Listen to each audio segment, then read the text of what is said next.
Carrie merupakan kakak lelaki satu-satunya bagi Steven Steiner yang kasusnya kemarin aku bahas. Sejak berusia 7 tahun, Carrie yang didiagnosa sedikit autis sudah memiliki fantasi mengerikan tentang membawa paksa para wanita dan menghabisi mereka. Bahkan, Carrie tidak segan tampil tanpa busana di depan teman perempuan adiknya yang sedang menginap. Ketika Carrie berusia 11 tahun, adiknya Steven dinyatakan menghilang. Dari kejadian itu, orang tuanya lebih fokus dan berduka atas Steven, sedangkan Carrie merasa diabaikan. Di saat itulah, Carrie turut mendapatkan tindakan tak senonoh dari pamannya sendiri. 7 tahun kemudian, saat Carrie berusia 18 tahun, adiknya kembali pulang setelah menjadi pahlawan. Lagi-lagi, Carrie merasa kalau dirinya berada di bawah bayang-bayang ketenaran Steven.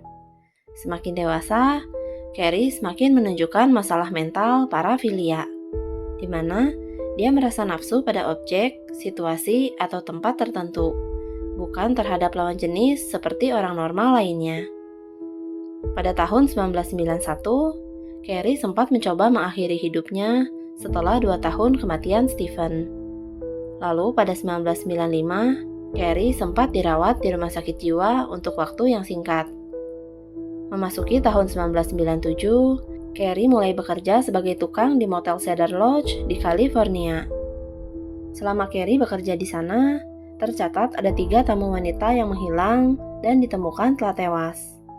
Mereka adalah Carol Evanson yang berusia 42 tahun dan putrinya Juliana Sun yang baru berusia 15 tahun. Carol dihabisi setelah lehernya menggunakan tali. Lalu, jasadnya dibakar sampai habis.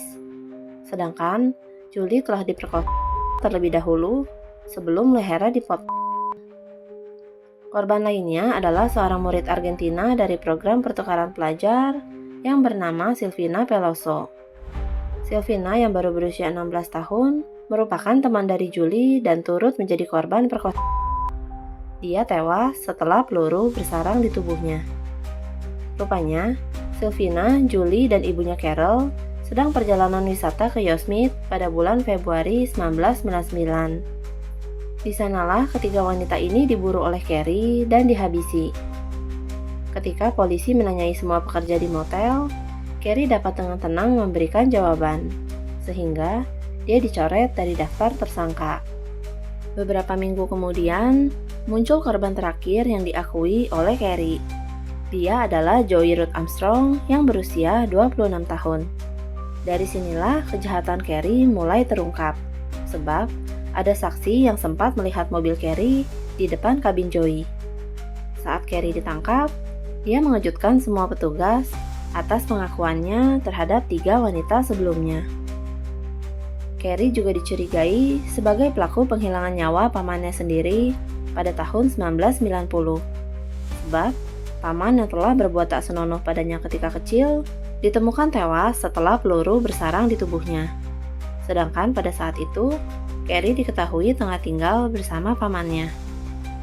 Namun, Carrie hanya mengakui aksinya terhadap keempat wanita tersebut, sehingga dia mendapatkan hukuman mati pada tahun 2002 dan hingga kini masih menunggu giliran untuk dieksekusi.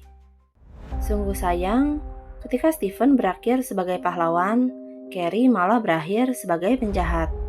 Subscribe akun YouTube aku untuk dengerin cerita lainnya, biar aku yang bacain dan kamu yang dengerin.